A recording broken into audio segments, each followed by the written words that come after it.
Conexão Rural. Olá, amigos do Pará, do Maranhão, do Tocantins, dos demais estados do Brasil. Estamos começando mais um Conexão Rural há mais de 12 anos, a voz do campo na TV. E com as graças de Deus e as porteiras abertas, vamos para os destaques do programa de hoje, desde já agradecendo o seu carinho e a sua audiência.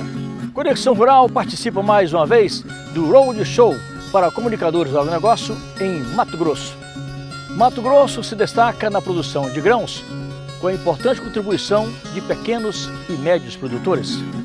No quadro Prosa na Varanda, vamos conversar com o pecuarista Mazinho, de Redenção, do Pará. Vamos falar também sobre a raça Santa Gertrudes. Na parte musical, teremos a participação de Arnaldo César e Tiãozinho. Eu fiz a maior proeza pras bandas do Rio da Morte, com outro caminhoneiro praguejado no transporte. Tudo isso e muito mais aqui no Conexão Rural, que está apenas começando.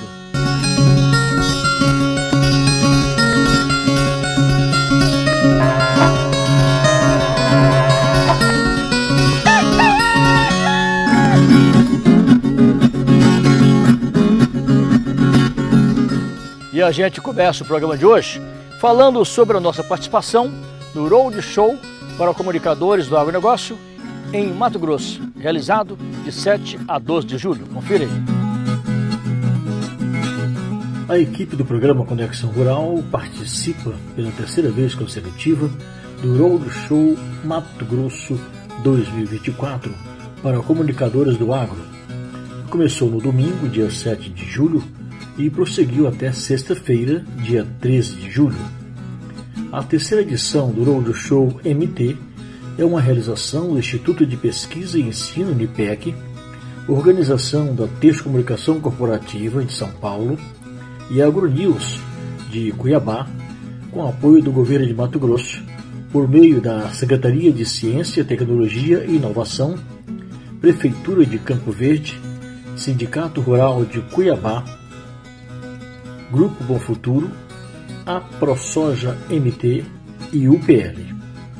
O grupo de comunicadores chegou domingo a Cuiabá e na segunda-feira, 8, já na cidade de Lucas do Rio Verde, começou a cumprir uma extensa programação relacionada ao agro, que incluiu visita à bioplanta da UPL e à ProSoja, soja e milho. A UPL, fornecedora global de soluções agrícolas sustentáveis por meio da Bioplanta Nutrição Vegetal, empresa brasileira especializada em nutrição especial, da qual é acionista, tem atuado fortemente para ampliar a presença de soluções naturais e biológicas nas lavouras nacionais. Prova desse investimento é que a UPL criou uma unidade de negócios específica, a NPP, com foco em biosoluções, com base na pesquisa científica e no desenvolvimento de novos produtos. Fundada em 2014, a Bioplanta tem sede em Lucas do Rio Verde, Mato Grosso, e possui importante atuação em todo o Cerrado brasileiro, com produtos de alta tecnologia. Seu portfólio é construído com base nas necessidades dos agricultores e nas principais culturas do Brasil, como soja, milho, algodão, cana-de-açúcar, café e citros, estando presente na cadeia desde o tratamento de sementes ao enchimento de grãos, como também no desenvolvimento de plantas e na eficiência na aplicação de defensivos agrícolas com seus adjuvantes. Durante o Road Show para comunicadores do agronegócio, após visita à Bioplanta, nós conversamos com Thomas Henrique Lorenzon, diretor da NPP no Brasil e CEO da Bioplanta. Thomas, nós, do Conexão Rural, somos vistos do Brasil, não só produtor rural. Não falamos só da porteira para dentro, a gente fala também da porteira para fora. Então, começando já, eu gostaria que você falasse para o pessoal que está acostumado a ouvir o uso de agrotóxicos, mas não está acostumado a usar, ouvir, falar o uso de biológico. O que é o uso do biológico? O uso do biológico, basicamente, é quando você pensa em toda a cadeia de aplicação de produto de uma forma sustentável.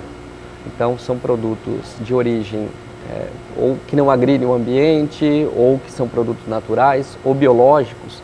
E quando a gente fala biológicos, é tanto você utilizar vida, de certa forma, como uma forma de predador para outro tipo, e aí sim pensando numa doença, ou então o produto de uma origem totalmente natural, que de certa forma vai combater uma possível doença, aí pensando muito mais na saúde vegetal.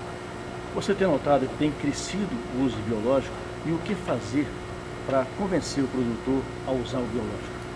Ótima pergunta. Esse mercado é um mercado de expansão e não tem uma tendência de parar nos próximos anos. Ele já cresceu muito nos últimos 5 anos, é uma escalada muito vertiginosa. Mas quando a gente olha para o produtor rural, né, existem algumas frentes que ele já está fazendo, na verdade, ou já está olhando com outros olhos a aplicação desse tipo de produto. Então, uma delas é a necessidade da gôndola, quando a gente fala, né?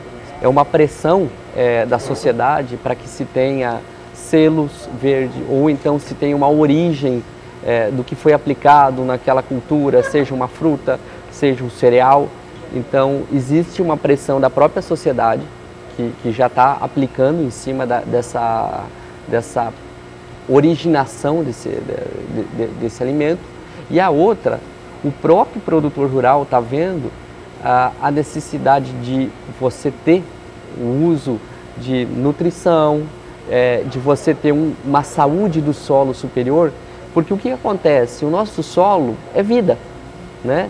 E ao longo do tempo, né, desses últimos anos, principalmente com a aplicação de alguns produtos um pouco mais agressivos à agricultura, essa biota, essa vida abaixo do solo, em alguns momentos ela pode começar a se perder. Então o próprio agricultor, o próprio produtor rural está vendo que quando você tem um equilíbrio entre as duas, né, o defensivo químico e a biologia, e você anda em comum acordo com isso, né, você anda junto, você vai ter uma eficiência maior no campo também, né? Você vai ter uma eficiência, você vai ter mais nutrientes no solo, a fim de capturar isso, né? A planta captura e depois ela produz mais, e no final das contas todo mundo sai ganhando, né? Ou seja, a bioplanta contribui para a preservação do meio ambiente, levando na prática a famosa frase produtividade com sustentabilidade. Perfeitamente. Então a gente vive um mundo real, né? Aonde que realmente a gente precisa provar que o produto, além de ele não ter qualquer tipo de impacto, a não ser que ele seja positivo para o meio ambiente, né, ele consegue produzir mais. Então a gente precisa de alguma maneira também mostrar para o produtor rural que o investimento que ele está fazendo nos produtos da bioplanta vão ser convertidos de alguma maneira em um lucro para ele, né? Porque ele sempre vai querer investir pensando também que ele vai precisar capturar esse valor investimento na forma de ou uma maior eficiência ou um produto, um valor agregado maior na ponta. Então, uma das funções da bioplanta é mostrar em números que isso é possível. Só para finalizar, qual a visão da bioplanta com relação à Amazônia, especialmente o Pará, o Tocantins, a Ponta do Maranhão, enfim, a região norte do Brasil? Pensando todo nessa região, hoje é uma das principais regiões produtoras do Brasil e que talvez sofreu um dos maiores desafios nas últimas décadas, nos últimos anos, porque com terras que, né, com áreas que não necessariamente eram iguais à do Cerrado, né, ou também, muito pelo contrário, diferentes às vezes de áreas do sul do país, ela precisou ter uma capacidade de investir em tecnologia ou de se adaptar às culturas de soja, milho, a própria pastagem, de uma forma muito grande. Então, nos últimos anos, apesar de serem áreas relativamente novas, foi investido muito, né? O agricultor teve que investir, se reinventar nessas áreas de uma forma muito grande. Eu vejo que ainda existem oportunidades, como o caso, por exemplo, de grandes áreas de pastagem, né? Alguns investimentos em biosoluções, em nutrição, mas que ela está super avançada. É muito mais agora um processo de colher os frutos que o produtor dessas regiões do norte investiram no passado, agora colher os frutos com uma maior eficiência, uma maior produtividade. E Mato Grosso se destaca na produção de grãos com a grande contribuição de pequenos e médios produtores. De acordo com a Associação dos Produtores de Soja e Milho de Mato Grosso, a ProSoja MT, entidade representativa de classe sem fins lucrativos, constituída por produtores rurais ligados às culturas de soja e milho, 80% da produção de soja no estado vem dos pequenos e médios produtores rurais, da chamada agricultura familiar. A entidade, criada em fevereiro de 2005, já acumula mais de 8.500 associados em Mato Grosso. Com o apoio da ProSoja MT, dentro da programação do Road Show para comunicadores do agronegócio, conhecemos a fazenda Recanto, do produtor Gilberto, em Lucas do Rio Verde. Seu Gilberto veio do Paraná em 1990 com os pais. Com a morte do pai dele, seu Adão, em 1995, ele assumiu o comando dos negócios e, após a divisão com os irmãos dele e compra de áreas de irmãos, acabou ficando com uma área de 600 hectares, que ele cuida com o filho Pedro Henrique e um pequeno grupo de funcionários. Desse total, ele produz soja e milho em 515 hectares. Em média, seu Gilberto colhe 60 sacas de milho por hectare e 135 sacas de soja por hectare. Ou seja, é um médio produtor rural que contribui para o fortalecimento da produção de soja em Mato Grosso. Como a gente disse, o seu Gilberto veio do Paraná, está aqui no Mato Grosso há 39 anos e produz bastante e contribui para o desenvolvimento do estado da produção de soja. Aqui na área são 600 hectares, ele usa 515. Esses 515 é soja e milho? 515 de soja safra e 515 de safrinha de milho. Como é que o senhor vê o trabalho que o senhor faz aqui hoje com a sua família, contribuindo para a produção de soja no Mato Grosso? Eu venho assim, produzindo com redução de custo, buscando benefícios em produtos biológicos e também plantando plantio direto. Quando o senhor veio do Paraná, o senhor já acreditava no sucesso da soja? O senhor já veio firme para produzir soja? Quando nós viemos para o Mato Grosso, viemos assim com uma coragem de desbravar um norte, né? De buscar um conhecimento melhor. Mas naquela época que nós começamos a abrir, nós não acreditávamos muito no potencial produtivo que hoje nós temos, né? Com as mudanças de tecnologias, os melhoramentos de qualidade de sementes, isso veio agregando e com isso nós veio cada vez aumentando o nosso teto produtivo e também veio melhorando um pouco o nosso viver, né, com a natureza, também que nós estamos preservando a nossa natureza, que nós estamos deixando para os nossos futuros, né. Eu vi que o senhor aqui tem os implementos agrícolas, o senhor tem investido muito em tecnologia, né? A gente precisa, uma área de 500 hectares, né, precisa ter um plantel de máquina de qualidade para poder plantar na hora certa, colher na hora certa e fazer as aplicações também na hora certa. Às vezes as pessoas ouvem falar em Mato Grosso, do Brasil afora, pensam que Mato Grosso só tem grandes produtores. Aqui o senhor é um médio produtor. Então tem um pequeno e médio contribuindo, né? Então assim, de um modo geral, essa força da soja vem muito aí desse pequeno e médio, né? Hoje fazer uma avaliação dentro do Mato Grosso, mais de 80% são pequenos produtores e médio. Então os médios e pequenos produtores são a própria família que toca o seu negócio. Então isso é importante porque você vai dando sucessão para os filhos e vai dando sequência numa cadeia produtiva, mantendo a propriedade, mantendo a qualidade de plantio e tudo que vem se fazendo durante todos os anos, né? Valeu a pena vir para o Mato Grosso? Valeu a pena investir na soja? Sim, valeu a pena vir para o Mato Grosso, valeu a pena, assim, aqui é o lugar que se busca oportunidade e também se busca conhecimento. quando a gente se busca conhecimento, a gente produz com qualidade. E produzindo com qualidade, a gente tem uma qualidade de vida melhor. Eu vejo assim que a grande maioria no Mato Grosso é de pequenos e médios produtores, né? Que são essa agricultura que tem os pais aí no negócio, o filho vindo, a família de maneira geral trabalhando. Essa é a grande agricultura no Mato Grosso hoje. Eu acho que 70%, 80% das propriedades rurais do estado são nesse formato. Então eles são muito importantes, porque nós estamos hoje falando num estado que produz do tamanho da Argentina, mais ou menos, produção de soja, e a grande maioria são esse formato de pessoas que estão na atividade fazendo esse negócio. Agora a gente está aqui no proprietário do seu Gilberto e a gente observa que é o seguinte: no contexto as pessoas pensam que a agricultura familiar é aquela agricultura de subsistência, aquele negócio só para pequenininho ali. Na realidade não, produz muito, né? Na verdade o grande mal da agricultura, do agronegócio em si, é essa falta de comunicação com os meios urbanos, né? A gente não consegue mostrar o que a gente faz, as pessoas interpretam nós de forma equivocada muitas vezes, e uns veículos de informação também mal intencionados levam para esse lado. Na verdade, essa agricultura de subsistência é a agricultura do meu avô, lá no Rio Grande do Sul, quando ele vendeu a propriedade veio para cá. E hoje nós somos uma agricultura que alimenta as pessoas. Tipo, você pegar...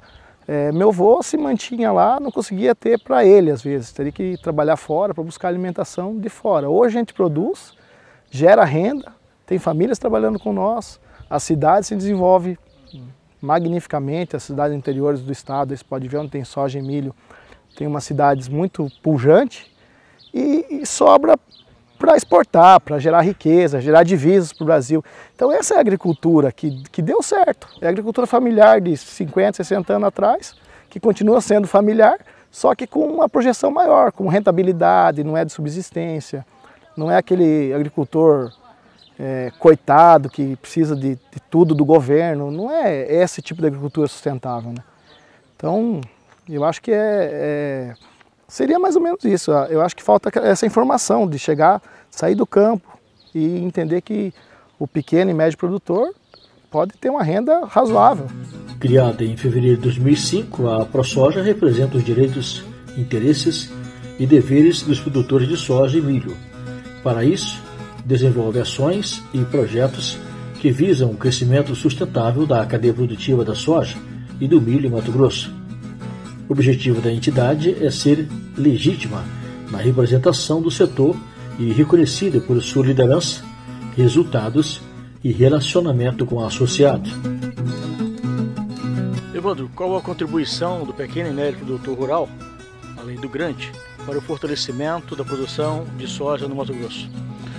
Acho que todo produtor ele tem a sua importância, né? Para a ProSoja, a gente não considera nenhuma distinção entre o tamanho da área. Seja pequeno, médio ou grande, todos eles são bem-vindos a participar e opinar dentro da ProSoja. A título de produção, eu acho que tudo começou com pequenos produtores, né? O Mato Grosso ele se desenvolveu a partir de imigrantes, né, que vieram do sul do país principalmente para vender uma pequena propriedade lá, comprar uma área um pouco maior aqui no Mato Grosso, começaram a abertura dela e a partir daí progrediram. Então assim, a essência da agricultura mato-grossense e a maioria dos associados da ProSoja estão dentro desse espectro de pequenos e médios produtores rurais.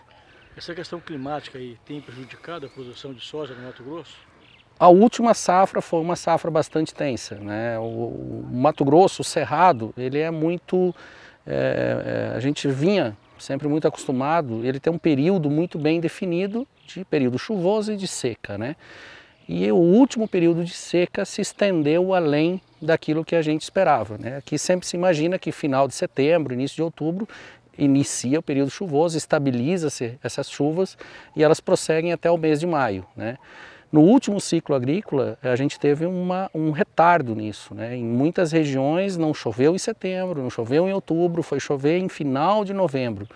E isso atrasou o plantio, ou aqueles que conseguiram, que tiveram umidade para plantar, tiveram problemas na sequência com a falta de chuva, né? Com a estiagem, e isso impactou negativamente, né? A gente teve uma redução aí no volume, né?